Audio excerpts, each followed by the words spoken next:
Alors, nous avons abordé il y a 15 jours, puisque la semaine dernière, il n'y a pas eu de cours, la personnalité de Karel van Mander, c'est-à-dire d'un écrivain qui va se situer par rapport à l'histoire des artistes, la vie des peintres, de Vasari, je dirais à la fois d'une manière qui reprend le modèle de Vasari, qui se sert du modèle de Vasari, et en même temps qui s'y oppose, et même qui s'y oppose d'une manière polémique. Alors ce n'est pas une polémique virulente, ce n'est pas une opposition frontale, c'est néanmoins une prise de position qui prend très nettement ses distances avec Vasari. Donc il y a à la fois le modèle Vasari, et en même temps, c'est un contre-modèle. Ce Schilderboek de Karel van Mander, vie des illustres peintres néerlandais et allemands, date de 1604, publié en 1604. Et je vous l'avais dit, c'est une des œuvres majeures de la littérature flamande de l'époque maniériste.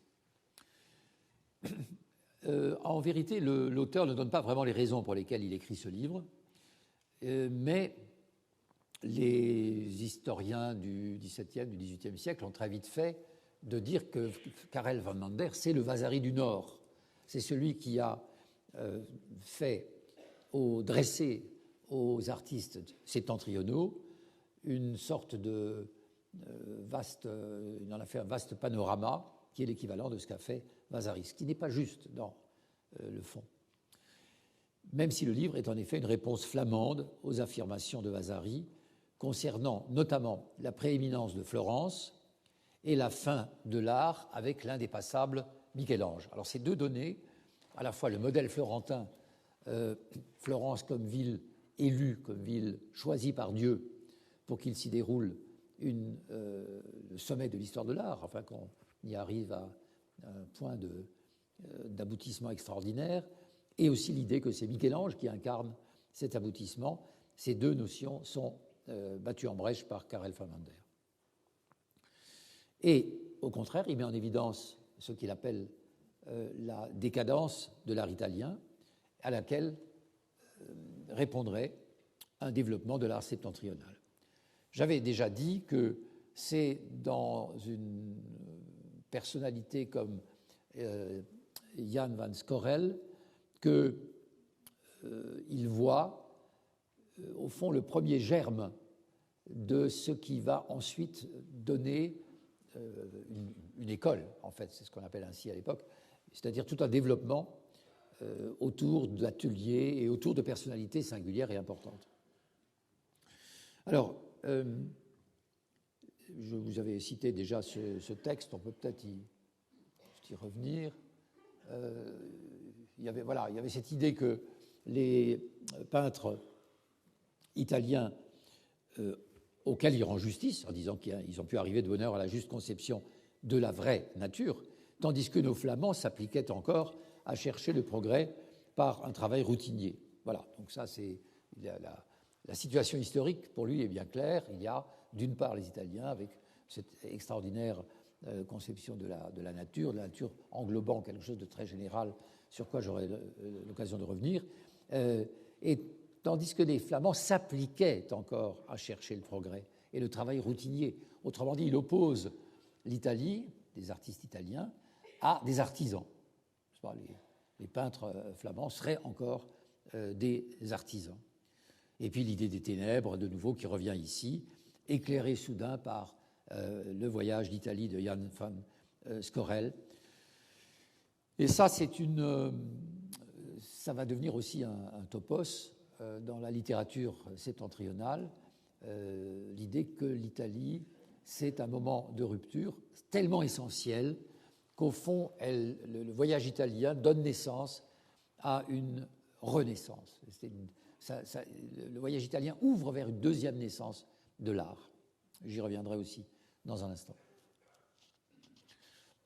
Alors voilà, donc il fut le premier à visiter l'Italie et à venir éclairer chez nous l'art de peindre.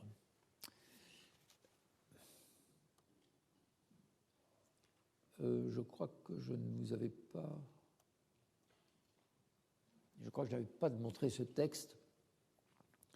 De plus, jusqu'à notre temps, Ça, c'est la préface de la première partie du livre. De plus, jusqu'à notre temps, je mentionnerai autant que faire se pourra les nobles artisans, les hommes de génie qui ont contribué au progrès de l'art. S'il m'arrive d'omettre quelqu'un, ça c'est important pour la conscience méthodologique de l'historien Van Mander. S'il m'arrive d'omettre quelque chose, qu'on ne se hâte point de m'accuser d'agir de la sorte par mauvais vouloir et intentionnellement, mais qu'on y voit exclusivement l'absence de données suffisantes. Autrement dit, si je n'ai pas suffisamment d'informations au sujet de tel ou tel artiste, je n'en parle pas. Ou je préfère taire ce sur quoi je ne suis pas suffisamment informé. Que l'on ne m'en veuille pas davantage de parler des maîtres de notre temps, donc de l'art contemporain, car il est plus facile d'être circonstancié, précis et véridique pour ce qui les concerne que pour les hommes qui depuis plusieurs années ont disparu et presque ont sombré dans l'oubli et au sujet desquels on serait heureux d'être mieux renseigné. Cette conscience de la fuite du temps et en même temps que de la fuite du temps, de la fuite du naufrage, on pourrait dire quasi assuré, de toutes les sources qui pourraient nous renseigner sur le passé, c'est une idée qui n'est pas du tout présente chez Vasari. Il y a là presque une sorte de singularité de cette pensée d'un homme du Nord qui est beaucoup plus, semble-t-il, sensible en tout cas à cette question de la source et de l'information. Il faut bien reconnaître que Van Mander était tout aussi prompte que Vasari à inventer et à combler les trous de son information lacunaire s'il le fallait. Il y avait quand même dans tous ses écrits une part de l'imagination et une part de collage, enfin de mise en évidence, de fiction qui ne gênait pas les auteurs, parce que c'était ainsi qu'on travaillait. Alors donc, il déplore l'absence de sources relatives aux artistes du passé, et ce que je trouve très intéressant aussi là, c'est la distinction opérée entre le présent, qui nous serait par définition plus accessible, et le passé, qui s'obscurcit au fur et à mesure qu'on s'en éloigne. C'est une idée qui ne va pas de soi, et je ne suis pas sûr qu'il ait raison. Je ne pense pas qu'il soit plus facile d'écrire sur les artistes vivants, parce que, soi-disant, ils sont vivants et on aurait plus d'informations sur eux. Je pense que le problème est ailleurs et on verra où il se déplace vraiment. La grandeur de l'art, selon Van Mander, est tributaire de l'histoire, donc du contexte historique dans lequel cet art se déploie, de la géographie. La question de la géographie artistique est mise en avant par Van Mander, comme d'ailleurs par Vasari, évidemment, mais par Van Mander, elle est mise en avant, j'allais dire, en faveur d'un plus grand déploiement d'écoles et d'originalité particulière. C'est-à-dire que Vasari utilise la géographie comme une sorte de rétrécissement de l'espace vers ce point focal qu'est la ville de Florence, tandis que Van Mander nous dit tout de suite il y a des centres. Il y a des centres. Il n'y a pas un centre, il y a des centres. Il y a des lieux favorables à la production artistique. Donc, histoire, géographie, et puis, notion très importante, qui évidemment apparaît aussi chez Vasari, mais que Van Mander met en évidence avec beaucoup d'insistance, c'est que l'art doit beaucoup à la protection des mécènes. Grâce aux mécènes, certaines régions peuvent se développer plus que d'autres. Et pour lui, on va dire la figure absolue du mécène, c'est Rodolphe II à Prague, qui incarne pour Van Mander le renouveau même de l'art. Alors, aujourd'hui, lorsque nous lisons les biographies de Van Mander, nous sommes tout de même un peu sur notre faim. Nous restons sur notre faim pour la raison suivante, c'est que Vasari a quand même un style fleuri, il développe abondamment, il bavarde, je dirais en d'autres termes très souvent, mais ce bavardage est souvent plein de truffé d'anecdotes, plus ou moins colportées, avec raison. Ce n'est pas le cas de Van Mander, qui est plus mesuré, qui est plus pondéré, qui est plus court dans l'ensemble, et qui aussi, je dois dire, adopte une perspective légèrement différente. Il faut le lire, je crois, en fonction du corpus dont il s'occupe, donc des artistes qu'il retient et des œuvres de chacun de ces artistes qu'il retient, en fonction de sa méthode et en fonction du contexte historique dans lequel il écrit. Alors, pour la succession des vies de son livre, il adopte un ordre chronologique. Et c'est cette forme de classement et d'histoire qu'il va adopter définitivement. Les biographies qui concernent les peintres de l'Antiquité, dont il parle, ont pour source Pline, toujours Pline l'Ancien, ça ne change pas par rapport à Vasari. Pour l'Italie, il se sert évidemment de Vasari, et ensuite il traite les Pays-Bas et l'Allemagne. Il commence par Van Eyck, par les frères Van Eyck, et achève son panorama sur les artistes des Pays-Bas et de l'Allemagne par ses contemporains. Lui-même, d'ailleurs, Karel van Mander, était peintre. Donc il est, lui aussi, dans un milieu de peintres. Et voilà, ça s'achève à son époque. Il n'y a pas, si vous voulez, ce point d'aboutissement Michel-Ange qui ferme bien avant la publication des vies de Vasari, qui ferme son cycle. Dans les deux cas, chez Vasari, je l'ai dit, et chez Van Mander, il faut le souligner aussi, on assiste tout de même à cette héroïsation de l'artiste, si vous voulez. L'artiste est un personnage héroïque. Et sa vie, je vous l'ai dit, est calquée sur deux modèles.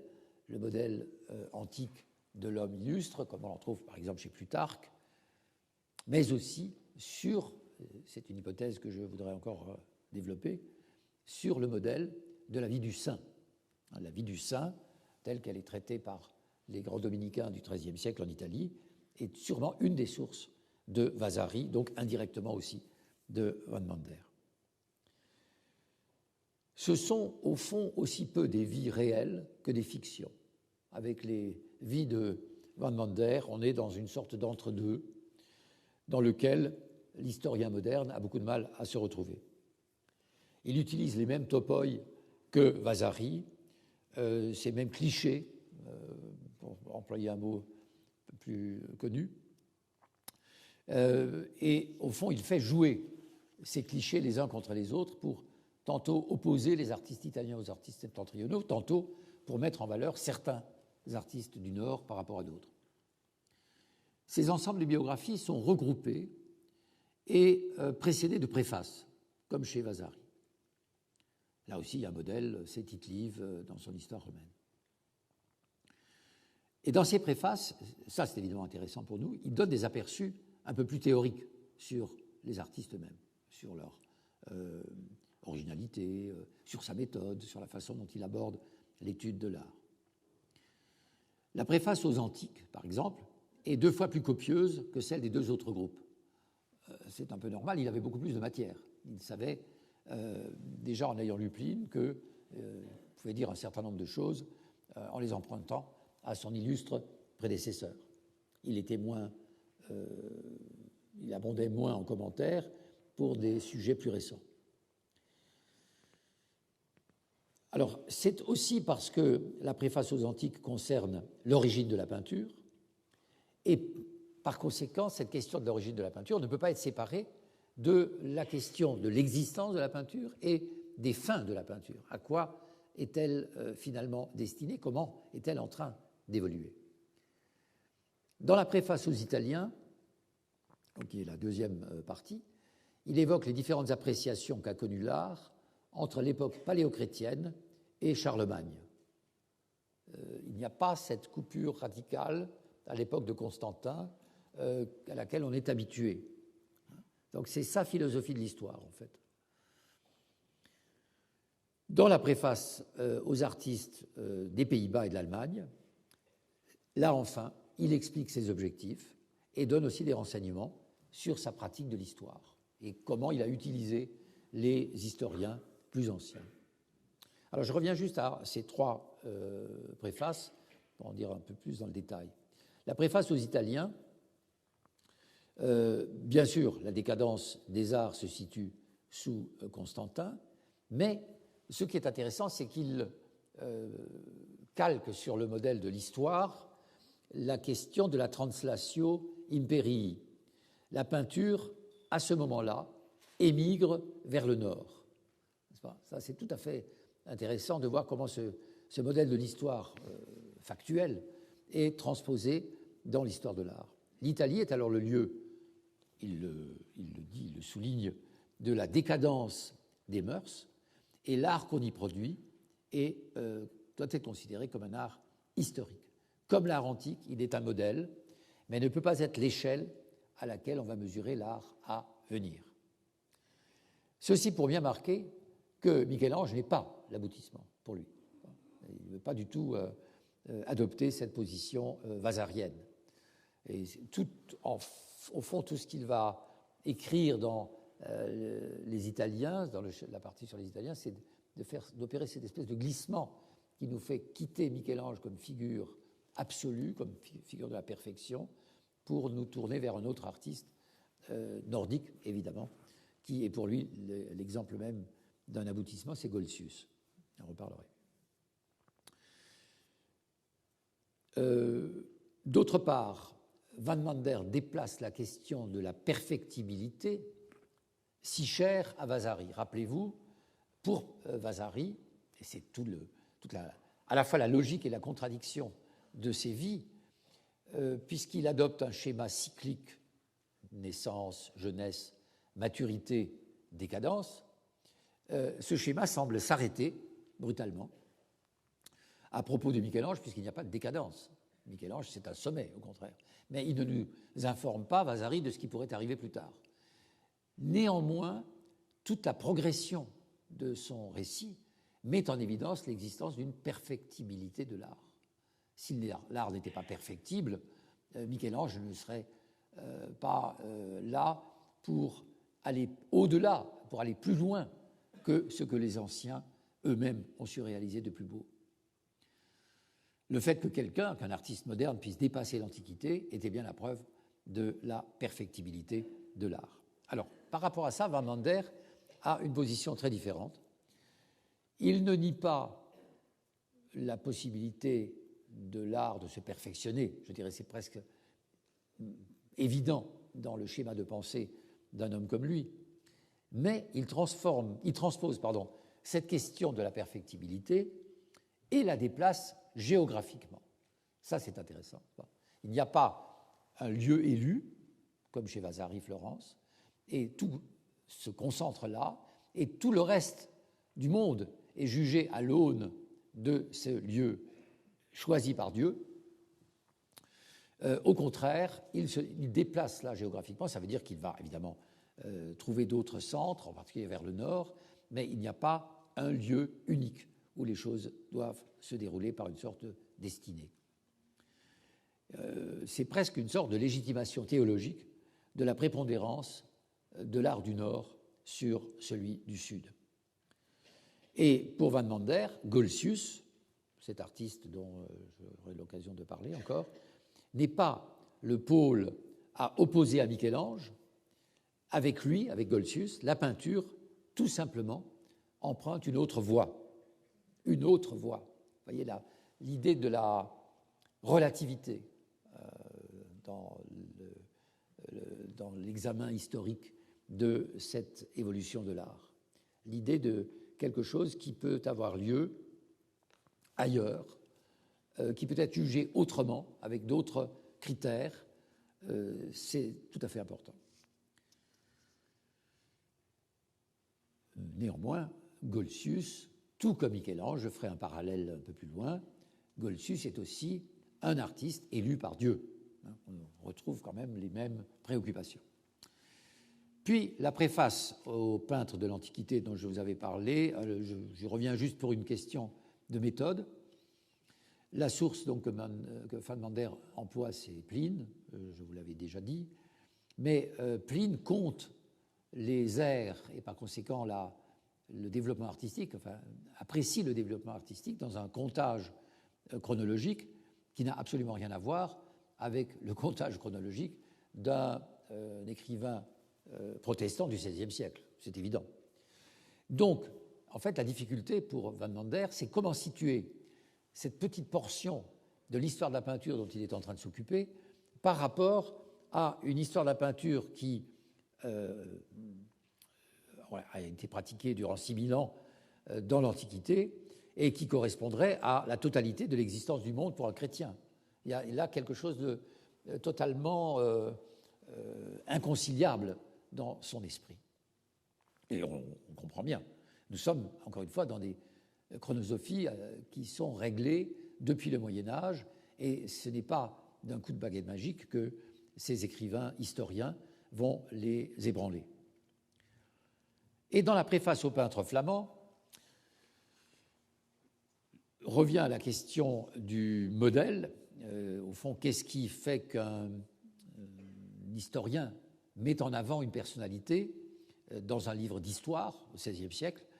C'est lorsque cette figure est héroïque, le héros militaire, par exemple.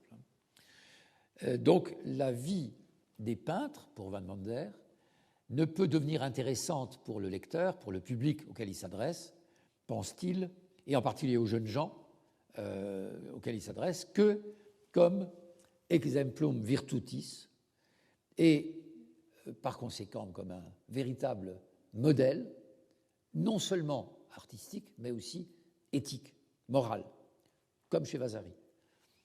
Et en outre, l'art introduit la beauté dans le monde.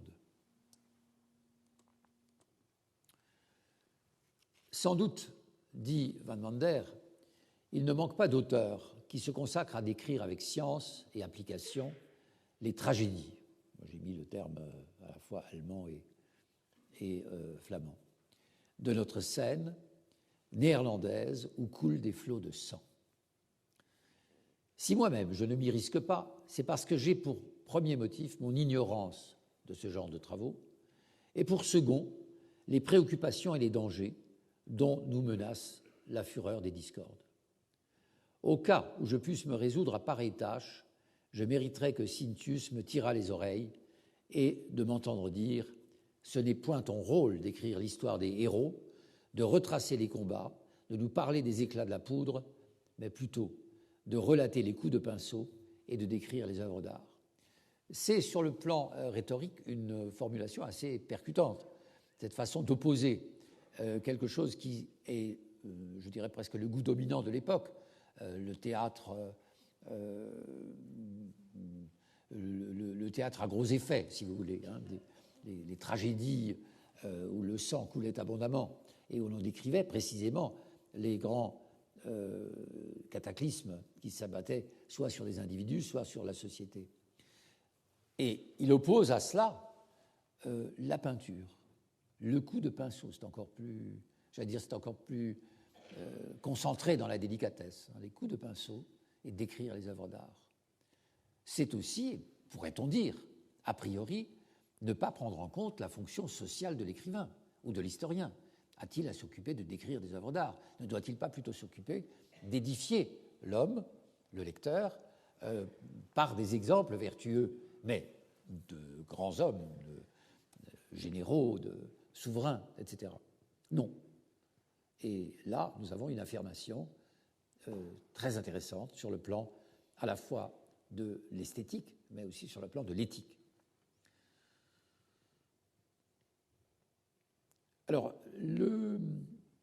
du point de vue de la géographie artistique, dont j'ai dit un mot, il est évidemment intéressant de voir qu'il s'occupe géographiquement d'un ensemble qui nous paraît aujourd'hui assez étrange. Il parle des Pays-Bas, il parle de la Haute-Allemagne, hein, hors Deutschland. Reprenant en fait la terminologie géographique de Guicciardini, qui avait effectivement parlé des Pays-Bas, c'est-à-dire des Pays-Bas, c'était la Germanie inférieure, et puis la Germanie supérieure, ou la Haute-Allemagne si vous préférez. Et donc Dürer et Lucas de Leyde sont les deux ornements de ces deux régions, de l'Allemagne pour Dürer et des Pays-Bas pour Lucas Delède. Et un des grands soucis de Van Mander, sur lequel il revient très souvent, même s'il le fait de manière parfois extrêmement lourde, c'est de revenir sur la question du regroupement des artistes. La ville est vraiment le lieu du regroupement des artistes. C'est dans les villes qu'ils les regroupent et non pas tant dans des régions. Alors, je vous avais dit tout à l'heure que un des parallèles très intéressants qu'on peut faire, qui est sans doute le plus évident, c'est entre la vie de Henryk Goltzius par Van Mander et celle de Michel-Ange par Vasari. Le parallèle s'impose puisque Van Mander lui-même nous dit que toute l'importance qu'il accorde à Goltzius, et nous savons le rôle qu'a joué dans la fortune critique de Michel-Ange, évidemment, la vie de Vasari, écrite par Vasari. Alors je vous lis ici un passage, avant de passer à une analyse de ce parallèle, sur la vie de Goltzius. « Laissant la plume au roi des praticiens, écrit Van Mander, je passe à l'examen de ses peintures. À son retour d'Italie, Goltzius avait gravé dans sa mémoire l'image ineffaçable des glorieuses peintures italiennes.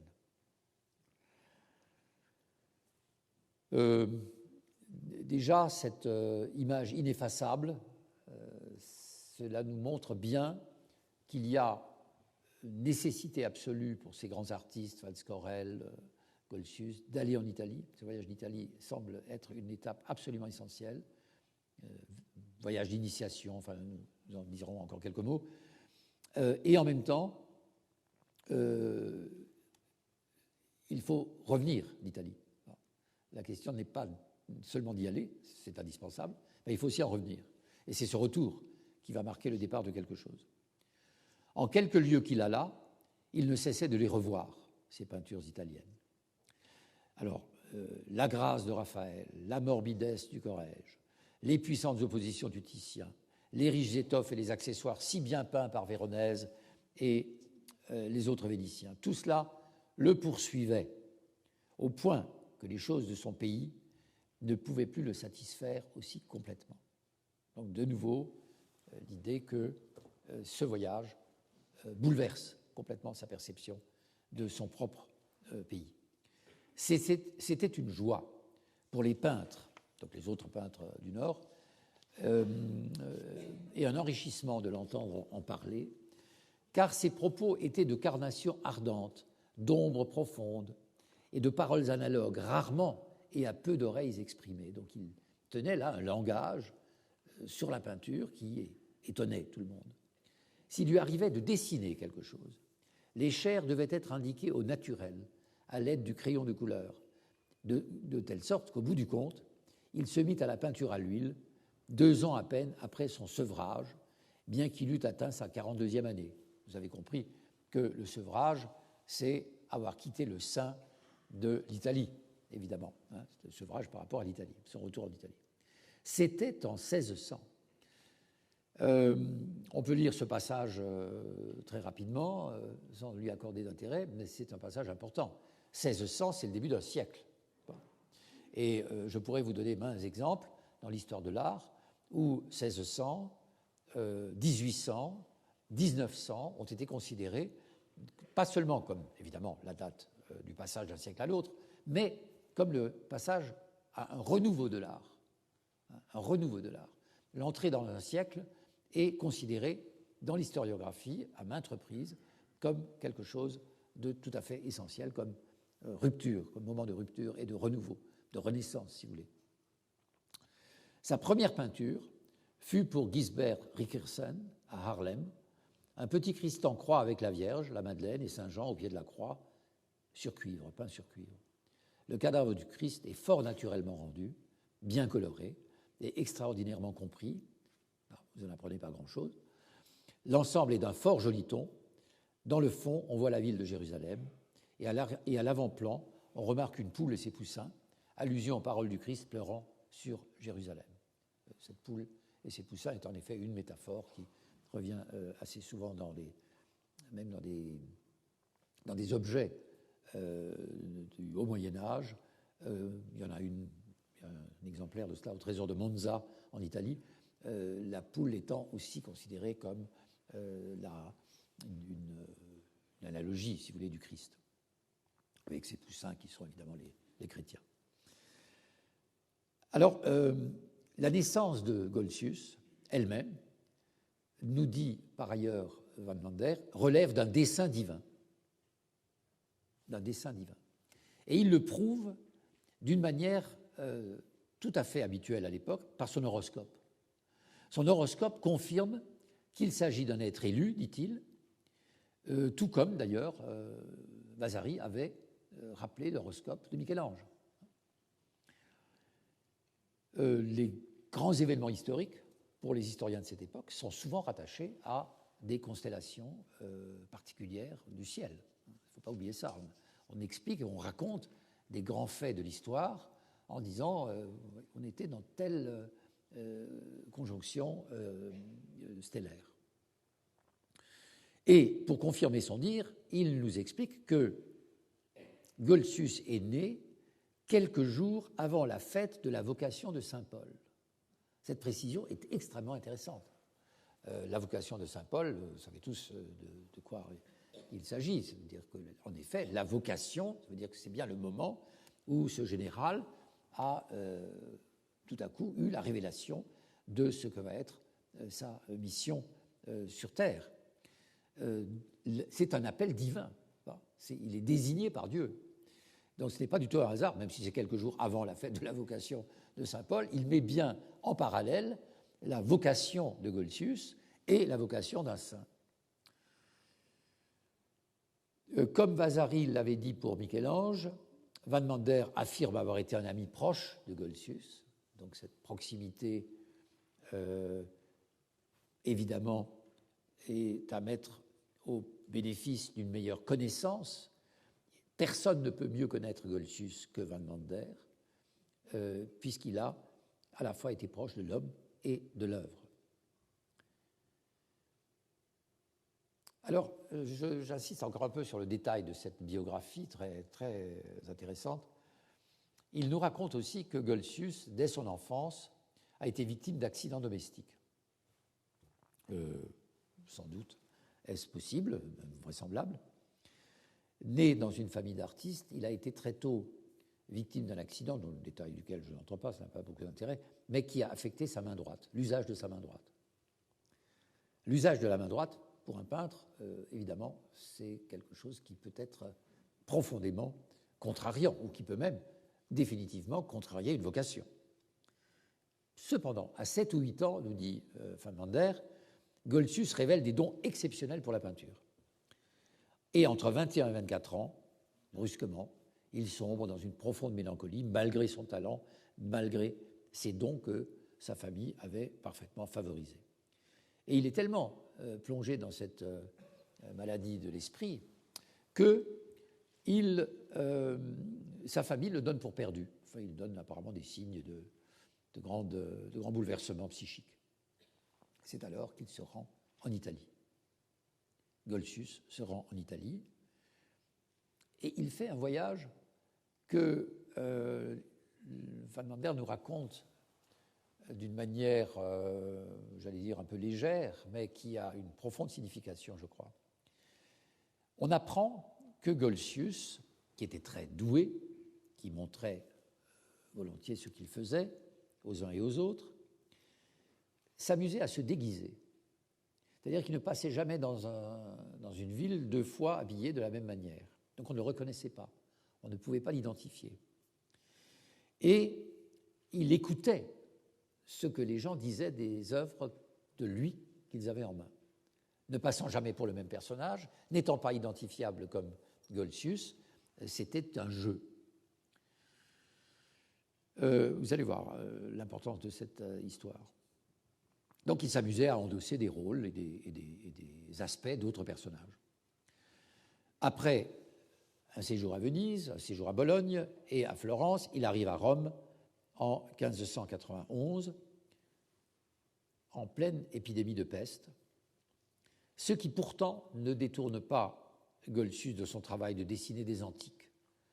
Il dessine des antiques qu'il voit à Rome, ce qui était l'activité de tous les artistes qui arrivaient là.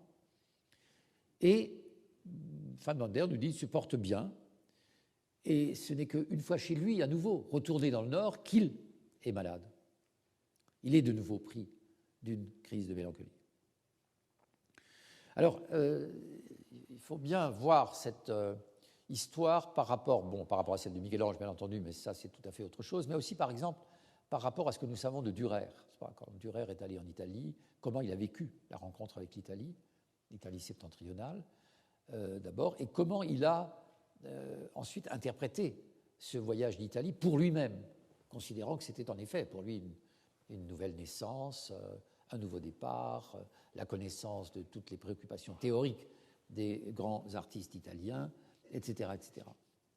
Là, il y a quelque chose qui est plus étrange parce qu'on a l'impression qu'au contact du Nord, c'est-à-dire de son propre milieu, de son propre environnement, ce malheureux Goltzius ne peut être que pris de mélancolie et qu'il a besoin de l'Italie pour vivre. Et en même temps, quand il est en Italie, il n'est pas lui-même, puisqu'il troque sa personnalité et son aspect pour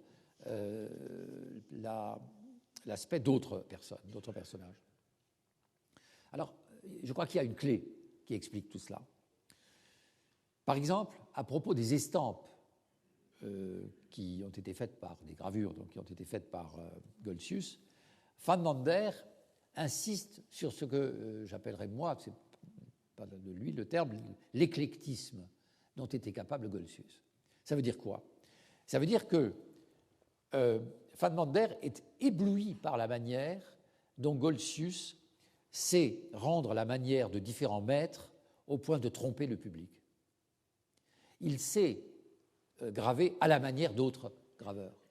Et cette manière de les imiter est tellement réussie que le public s'y laisse prendre, apparemment les amateurs aussi, et les acheteurs aussi.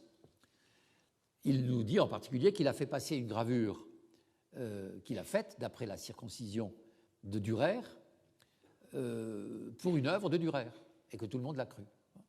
Donc ça veut dire qu'il sait vraiment se substituer entièrement à un autre. Donc vous voyez bien la liaison qu'on peut faire entre l'homme qui se déguise sans arrêt d'une ville à l'autre pour entendre les commentaires qu'on fait sur ses œuvres et l'homme qui, en même temps, sait adopter la virtuosité d'autres grands artistes, Dürer étant considéré quand même comme le plus grand par beaucoup des artistes septentrionaux. C'est quelque chose de très remarquable, je crois. Je rappelle juste que dans la vie de Michel-Ange par Vasari, il y a un épisode tout à fait analogue. Vasari raconte que Michel-Ange avait destiné à Lorenzo de Médicis un Cupidon endormi qu'il a fait passer, qu'il a fait lui-même, Michel-Ange, mais qu'il a fait passer pour un antique. Après l'avoir enterré, après l'avoir traité, il y a encore des faussaires aujourd'hui qui savent faire des choses comme cela, il a fait passer cette œuvre pour une œuvre antique. Il semble même qu'il soit allé parfois très loin en faisant acheter des œuvres qu'il avait faites et qui étaient des faux. Donc la pratique de ce genre de choses n'était pas tout à fait unique dans le cas de Goltzius ou dans le cas de Michel-Ange. Je voudrais tout de même ajouter que la relation que l'on entretenait avec l'original ou l'originalité d'une œuvre et la copie d'une œuvre n'est pas du tout la même que celle que nous entretenons aujourd'hui. Aujourd'hui, nous avons un sens extrêmement aigu de ce qui est original et de ce qui est un faux, de ce qui est un plagiat, un faux intentionnel, etc., etc. Ça, ce sont des notions qui n'existaient pas. Et travailler à la manière d'un autre artiste était considéré, au contraire, comme quelque chose d'extrêmement important pour définir la capacité qu'on avait à copier, ou même, je dirais, la puissance créative qu'on pouvait avoir à recréer l'œuvre d'un autre artiste. Donc je crois vraiment qu'il y a là un très intéressant parallélisme entre les déguisements dont se sert Goltzius pour voyager et entendre l'avis des confrères sur son œuvre et cet éclectisme tout cela constitue, je crois, vraiment un élément structurant de la biographie de Goltzius. Alors donc, à son retour d'Italie, l'obsession dont est habité Goltzius est bien soulignée par von Mander. Tout cela le poursuivait au point que les choses de son pays ne pouvaient plus le satisfaire aussi complètement. Le séjour en Italie, s'il a été à l'origine, au fond, de la peinture septentrionale à travers Van Scorel, est à nouveau considéré comme absolument nécessaire, comme ressourcement de l'art d'un artiste septentrional. C'est un véritable récit initiatique que nous fait Van Mander. Et en même temps, il y a cette très très belle, c'est pas tout à fait la conclusion, mais enfin c'est une phrase que je trouve magnifique dans cette biographie de Goltzius par Van Mander. Il dit « Je me rappelle lui avoir entendu dire à Goltzius à plus d'une reprise qu'il n'avait jamais rien fait qui l'eût satisfait entièrement. » C'est très beau, c'est certainement vrai. Si l'on voit le tempérament mélancolique de Goltzius, qui ne devait jamais être satisfait de ce qu'il faisait et qui ne voulait pas non plus, qui ne souhaitait pas non plus affronter les critiques des autres, même s'il était un très très grand artiste. Je me tourne maintenant vers le deuxième livre qui se situe toujours dans la tradition de Vasari, et après nous irons rejoindre, j'allais dire, l'autre camp, la réaction contre Vasari. Le deuxième livre est encore un livre dû à un auteur septentrional, Joachim von Sandrart, S-A-N-D-R-A-R-T, qui occupe, de par sa vie, le XVIIe siècle, la totalité du XVIIe, il est né en 1606, mort en 1688, et c'est un écrivain qui se situe nettement au-dessus de Van Mander, néanmoins, à la fois par son exigence intellectuelle, par l'ampleur de sa vision de l'art, et aussi par les finalités qu'il a assignées à son livre ou à ses publications. Il est l'auteur de cette fameuse Academia Todesca dell'Architettura, Sculptura et Pittura, Oder Deutsche Akademie der Heldenbau, Bild und Malerei Kunst, le titre italien qui revendique la filiation des traités et des écrits italiens, qui restait le modèle, bien entendu, dans le Nord. Et puis, tout à coup, Oder, et c'est en allemand que suit le titre, qui n'est pas tout à fait une traduction littérale, de cette académie que nous appelons couramment la Deutsche Akademie de Sandrart. Donc l'académie allemande, si vous voulez. Le premier volume de ce livre paraît en 1675, le deuxième en 79. Donc en 79, l'édition est close. Et dès 83, paraît une édition latine, ce qui nous dit bien que le public cultivé exigeait de pouvoir lire ce type d'ouvrage en latin. Enfin, ça, c'est quelque chose qu'il ne faut jamais oublier. J'aurai encore l'occasion d'en parler à propos d'auteurs français du début du XVIIIe siècle. Alors, Sandrart revient au modèle de Van Mander, donc de Vasari, et il se situe par rapport à cette filiation-là. Il s'agit d'un panorama, pourrait-on dire, depuis l'Antiquité, qui est constitué d'abord par une histoire de l'art, puis des biographies selon 3 livres qui respectent les découpages nationaux de Van Mander, c'est-à-dire l'Antiquité, les Italiens et les artistes du Nord, flamands et allemands, réunis, donc Nieder- und Hochdeutsch. La conception de l'art médiéval qu'a Sandrart, c'est-à-dire de cette immense période qui va de Constantin jusqu'à la fin du Moyen-Âge, cette conception reprend en gros celle de Vasari, aussi avec cette idée d'un schéma biologique, donc croissance, maturité et puis décadence. Bien sûr, ces trois phases sont déplacées sur la période moderne et dans les pays du Nord. Il n'y a pas uniquement un hymne aux artistes italiens, en particulier aux Florentins et aux Toscans. Il remet en cause Michel-Ange en tant qu'aboutissement de l'art et aboutissement d'une tradition qui prend ses sources dans l'art antique. Et Sandrard développe l'idée d'un temps continu avec la recherche d'un idéal auquel ne participe pas une seule famille d'artistes, mais à la recherche duquel participent tous les artistes. Ça, c'est quelque chose d'absolument fondamental. Il y a comme une sorte de, j'allais dire, cette vision convergente et tout à fait téléologique qu'il y avait chez Vasari, tout devait aboutir à Michel-Ange. Eh bien, on a le sentiment en lisant Sandrard que, d'abord, tout ne doit pas aboutir à une chose, à un homme, à un génie, fût-il aussi grand, mais que c'est dans une sorte de pluralité, dans un temps auquel participent ensemble tous les grands créateurs. Il a la conscience, à la différence de cette géographie artistique de Van Mander qui se lisait par grands centres, il a la conscience d'un espace européen, je dirais.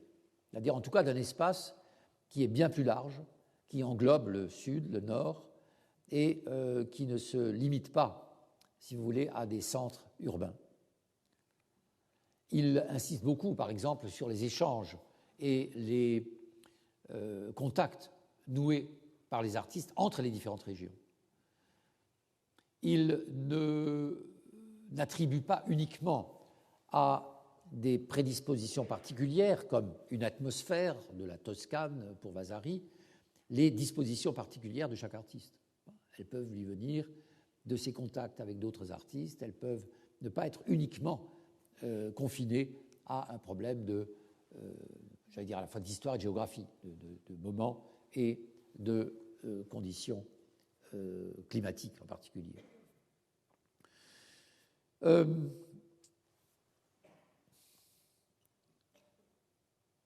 Pardon, je vous avais lu un texte que vous n'aviez pas sous les yeux, j'en suis tout à fait désolé. Alors voici, je ne donnerai pas plus de citations de Sandrard.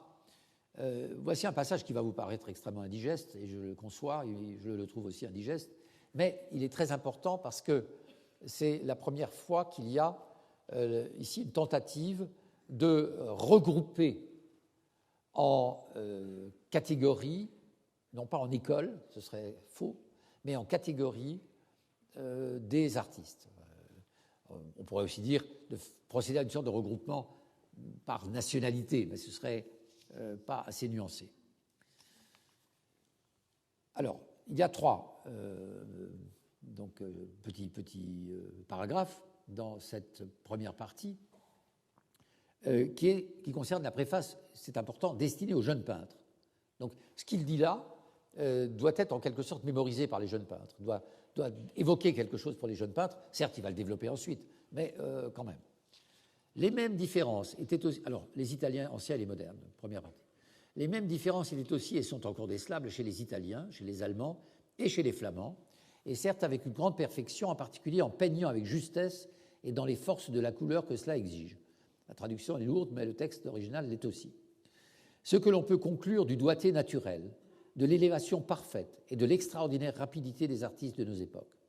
Ceux-ci étaient Cimabue, donc il commence avec la fin du XIIIe siècle, les modernes. Cimabue, le grand réinventeur de cet art. Gaddo Gaddi, son suiveur, et Giotto. Bizarrement, il n'y a pas le moindre mot sur Giotto, qui est évidemment le plus important. De même, Giovanni Bellini excellait en exactitude. Qu'est-ce que cela veut dire? Michel-Ange en figure et en grande intelligence. Cette curieuse chimie entre des termes qui caractérisent des capacités intellectuelles, par exemple, et d'autres qui déterminent des genres, figures, peintre de figures. Léonard de Vinci en affects ingénieux. Ça, c'est un peu mieux vu. Andrea del Sarto en effets agréables. Raphaël d'Urbino en invention magistrale. Giulio Romano en conception extraordinaire. Titien en grâce, en particulier dans le coloris. Corrège en choses aimables. Véronèse en idées abondantes. Tintoret en singularité. Carache en fresque. Vous direz, avec ça, on est très avancé. Caravage et Manfredi en vie. Guido Reni en choses pleines de grâce. L'Albane en invention délicate. Le Bernin en sculpture et architecture. François Duquesnoy en vérité dans la sculpture. L'Algarde en adresse. Pierre de Cortone en fresque. Lanfranco en rapidité. Le Dominicain en profondeur. Claude Gelée en paysage. Ce sont les artistes qu'il sait travailler ou avoir travaillé en Italie. Donc, il réactualise, bien entendu, Vasari, mais avec une telle incapacité à caractériser la singularité de chacun, qui montre bien qu'en fait, les œuvres, j'allais dire, avaient peu d'importance, en tout cas, il ne les connaissait pas. Il connaissait très peu de choses de ces artistes. Les anciens Allemands. Alors, eux apparaissent ici, j'allais dire, que quasi pas pour la première fois, puisque on a déjà évoqué à propos de 2 ou 3 autres textes, mais une des toutes premières fois. Après eux, nos peintres allemands se rendirent également dignes d'admiration. Ainsi Martin Schoongauer, en élévation. Matthias d'Aschaffenburg, ça c'est Grunewald, par l'esprit délicat. Albrecht Dürer, par l'intelligence universelle. Hans Holbein, par la main heureuse. Amberger, par la vérité. Boxberger, par la richesse de l'esprit. Schwarz, par l'expérience. Adam Elsheimer, par une intelligence particulière. Elsheimer, des très grands artistes de cette époque. Enfin, les peintres des Pays-Bas. Alors là, pour les peintres des Pays-Bas, a priori, il n'a pas de source, ou les seules sources qu'il a, c'est Van Mander. De même, les peintres des Pays-Bas, Jan et Hubert van Eyck, étaient réputés pour l'invention de la peinture à l'huile.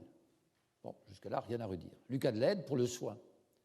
Bruegel l'Ancien pour l'intelligence, ainsi que Clèves, Jos von Clèves, et Johann von Kalkar pour la main, Floris pour la maîtrise, Brouwer pour la représentation de paysans, Jacques Fouquier pour les paysages et les arbres, Rubens pour la richesse de son esprit, Van Dyck pour la délicatesse, Honthorst pour ses tableaux bien faits, Rembrandt pour la diligence de son travail, Porcélis en bateau et marine, etc., etc.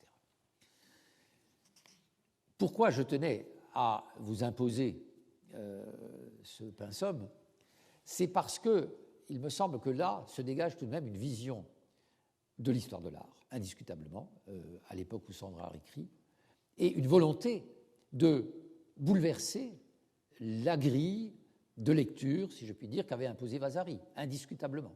Il y a ici la volonté de la part de Sandrard d'imposer un autre schéma. Évidemment, il manque absolument la verve de Vasari. Vasari aurait bien ajouté quelques commentaires à chaque nom, quitte à inventer quelque chose. Non, Sandrard ne le fait pas.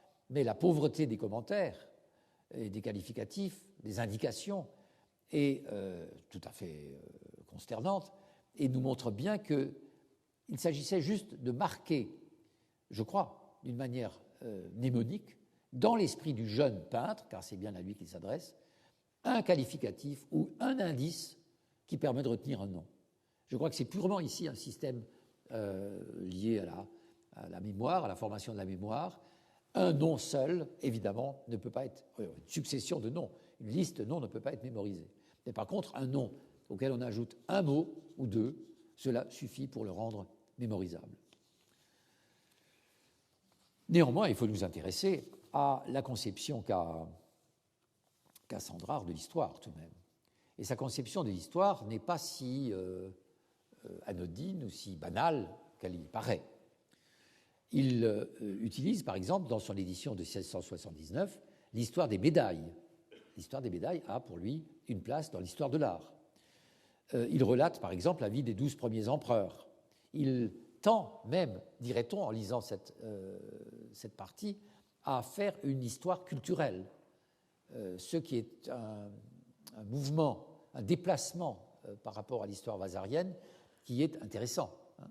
Une histoire culturelle dont, après, les récits biographiques et dont ce qu'il veut apprendre aux peintres ferait partie. Il publie aussi des gravures, nous en verrons, faites d'après ses propres dessins de sculptures antiques. Il les avait faites en particulier pour la Galleria Giustiniana, et ces figures antiques, vous allez voir comment il les utilise pour servir de modèle aux élèves qui vont lire son livre, qui n'ont pas, eux, la possibilité de voir des œuvres antiques. Alors, la conception qu'a Sandrard de l'histoire, elle s'appuie sur la conception de l'histoire qu'avaient les historiens de la Renaissance et qu'ils ont appliquée à l'histoire de l'État ou à l'histoire de la poétique de l'Antiquité. Et Vasari, on le sait, a été le premier à appliquer cela à l'art. Alors, aussi bien Van Mander que Sandrard ont repris cela avec plus ou moins de fidélité. Sandrard était par exemple convaincu, comme Vasari, que l'art est arrivé à un degré de perfection, ce qui n'est pas le cas de Van Mander. Mais cette perfection, ce n'est pas chez Michel-Ange qu'il faut la chercher, mais c'est chez les grands maîtres de Rome, de Parme et de Venise. Donc il y avait vraiment chez Sandrard un regard sur l'Italie qui était lui-même critique par rapport à la grille de lecture vasarienne. Il adopte le modèle organique, que j'ai déjà répété plusieurs fois, et il impose à la connaissance historique et à l'historien, en fait, deux limites.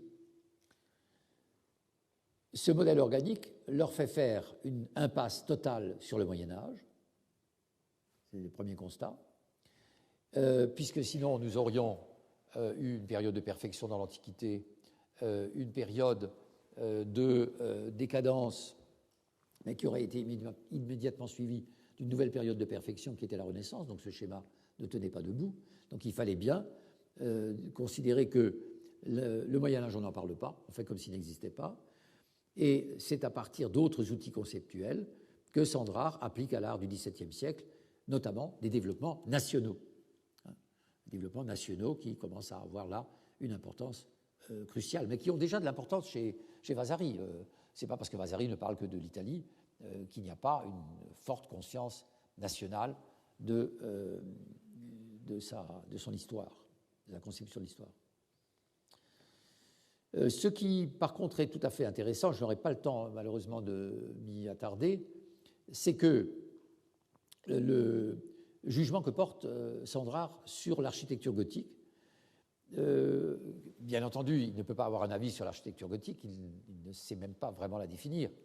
Néanmoins, il part de l'idée que tout comme le décorum était une notion extrêmement intéressante à la Renaissance, importante, à la Renaissance pour les théoriciens, c'est-à-dire la conformité de tous les éléments ornementaux et structurants d'une architecture vers un même but, eh bien, il reclasse, si je puis dire, le gothique à l'intérieur de ce système du décorum. Et aux 5 ordres de Vignole, Sandrard ajoute un 6e ordre, l'ordre gothique, le Gothica, disant que cet ordre-là doit se caractériser par des colonnettes ornées de feuillages de vigne.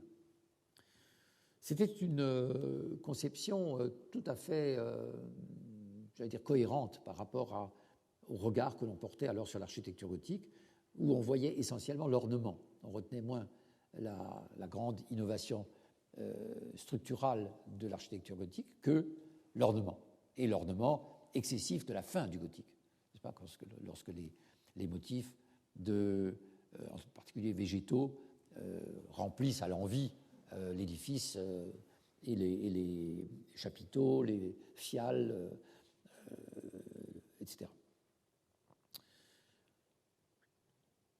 Alors, je voudrais encore déborder un petit peu sur la deuxième heure pendant quelques minutes pour entrer dans la phase de réaction contre Vasari.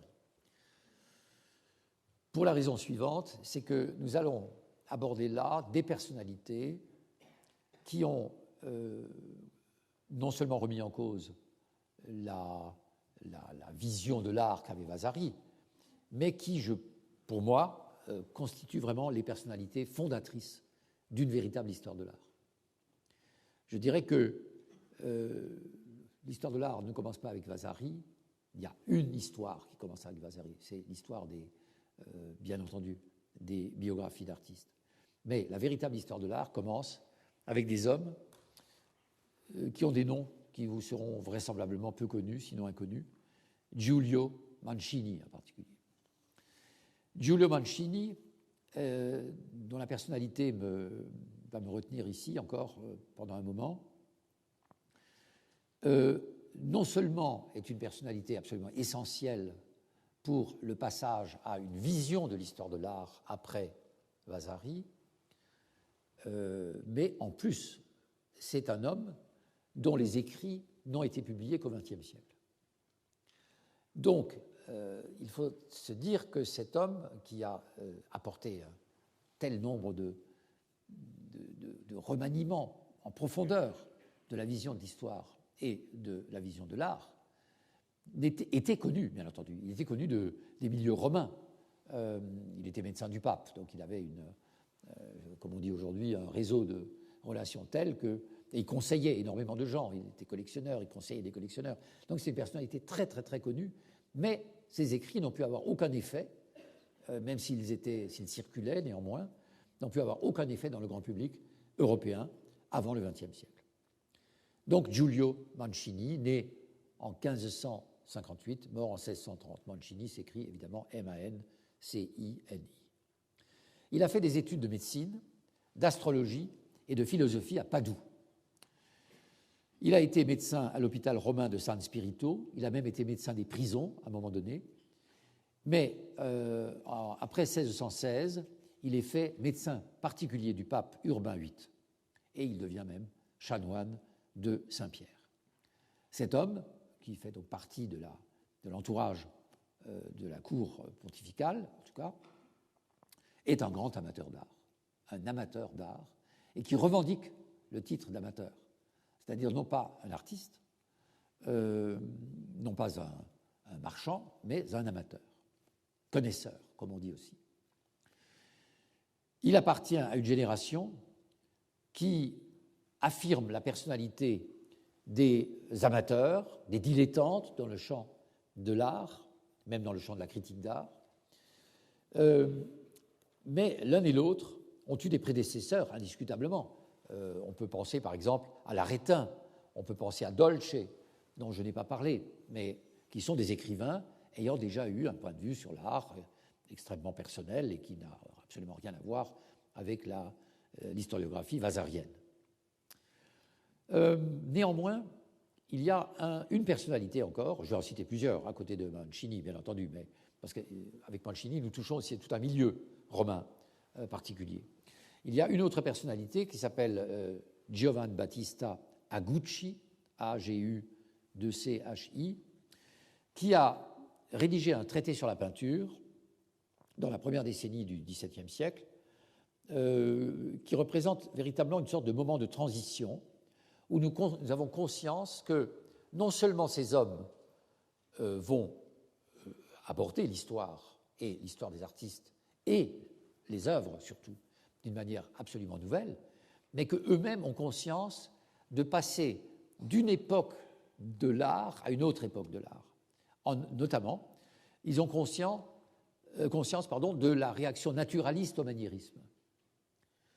Le naturalisme caravagesque est déjà en train de décliner en face de Guido Reni et du dominicain.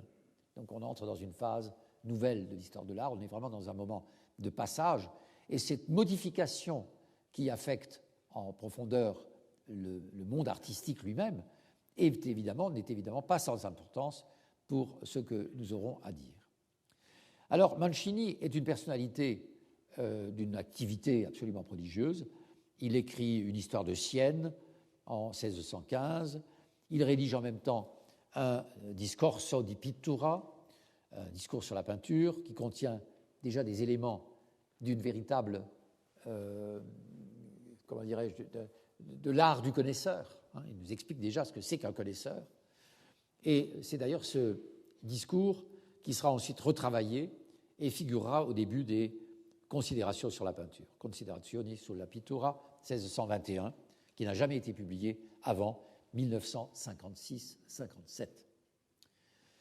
Il a encore écrit un autre petit traité sur le dessin, et enfin un important voyage pour Rome, pour voir les peintures qui s'y trouvent. Viaggio per Roma per vedere le pitture che si ritrovano in essa, édité pour la première fois en 1923.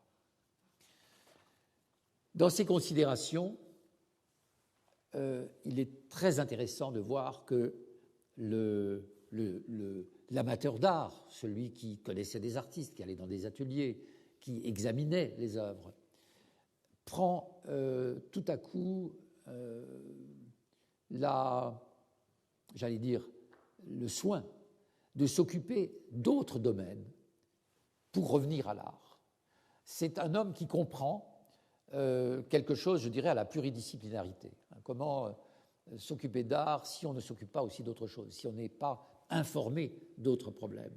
Et quel est le modèle vers lequel il va se tourner? C'est la paléographie. La paléographie comme modèle pour établir des règles qui permettent de conclure à l'authenticité d'un texte, à l'authenticité, la datation, la localisation et pourquoi pas à l'attribution d'une source. Or, transposer cela à l'art, eh bien, vous aurez le critique ou l'historien d'art qui va utiliser des règles, mettre au point d'abord des règles et les utiliser pour conclure à l'authenticité d'une œuvre d'art. Est-ce que cette œuvre d'art a été remaniée? À la datation, à la localisation et à l'attribution de cette œuvre d'art. Donc le modèle qui lui paraît absolument évident pour se tourner vers l'art, c'est la paléographie. C'est une position méthodologique d'une très grande importance. Je vais m'y attarder la prochaine fois, mais avant cela, je voudrais encore dire que ces questions-là, authenticité des œuvres, attribution, datation, Vasari les évoquait aussi, mais avec beaucoup de légèreté. Il n'avait aucune méthode, aucune capacité de se tourner vers des modèles philologiques, ou précisément ici paléographiques, qui auraient pu être utilisés par lui. Donc il était toujours, il avançait de la même manière, c'est-à-dire d'une manière extrêmement affirmative, souvent péremptoire ou elliptique quand il ne savait pas. Mancini considère que tout cela est terminé, ce n'est pas ainsi qu'il faut travailler. Il écrit, et il affirme écrire, en tant que dilettante pour les dilettantes. Il est dilettante et il écrit pour les dilettantes. Il s'adresse à un public d'amateurs collectionneurs pour les guider dans leurs achats, dans leurs choix, et il y a dans son livre un chapitre sur la reconnaissance des peintures, comment reconnaître des peintures, ou encore comment comparer, collectionner et conserver les peintures. Et Mancini allait jusqu'à donner des conseils sur la façon d'accrocher les œuvres dans un salon par rapport à la lumière qui pourrait détériorer des œuvres gravées ou des dessins, par rapport à la hauteur à laquelle ces œuvres doivent être accrochées, comment les conserver pour qu'elles ne s'abîment pas, comment éviter d'acheter des faux quand on est collectionneur. Ah, évidemment, ça, c'était quelque chose d'extrêmement important pour les collectionneurs de l'époque, et vous avez compris, à travers ce que je vous ai dit de Goltzius et de Michel-Ange, que les faussaires ne manquaient pas, même les faussaires géniaux. Il reproche à Vasari de n'avoir pas suffisamment utilisé les historiens de son temps. Il nous dit que Vasari aurait dû davantage s'appuyer sur Borghini. Or, si vous avez bonne mémoire, vous vous rappelez peut-être que Borghini, je l'avais parlé longuement à propos de Vasari l'an dernier, il était un de ceux qui avait donné énormément de conseils à Vasari pour la deuxième édition des Vitae de 1568. Et il dit en particulier, il aurait fallu que Vasari utilise davantage Borghini, qui étaient des sources plus certaines, et ça lui aurait évité à Vasari de tomber dans le romanzi, dans le roman, dans les fantaisies. Mais en même temps, Mancini ne semble pas comprendre que l'attitude de Vasari vis-à-vis du Moyen-Âge est entièrement partagé par les hommes de son temps. C'est pas, au milieu du XVIe siècle, c'est comme ça qu'on voyait le Moyen-Âge, et cela va durer.